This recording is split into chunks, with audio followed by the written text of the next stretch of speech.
பேராச்சபூரில் வீடற்ற நிலையில் 2 வாரங்களாக காரில் தங்கியிருந்த ஓர் இந்திய தம்பதி குறித்து வணக்க மலேசியா வெளியிட்ட செய்தி வைரலான நிலையில் உடனடியாக அது தம்பூன் நாடாளுமன்ற உறுப்பினர் அலுவலகத்தின் கவனத்தை பெற்று அதன் இந்திய அதிகாரி சுரேஷ்குமார் தற்காலிக தங்குமிடத்தையும் இதர உதவிகளையும் செய்திருந்தார்.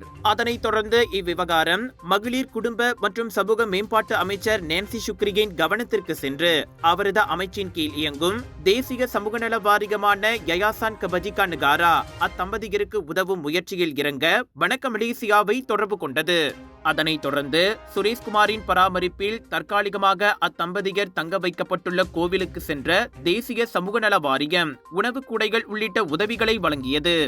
இதனிடையே அத்தம்பதியரின் பிரச்சனையை கேட்டறிந்த தேசிய சமூக நல வாரியத்தினர் அவர்கள் பெற்று வரும் மாதாந்திர கருணை தொகையை அதிகரிக்க உறுதியளித்துள்ளனர்.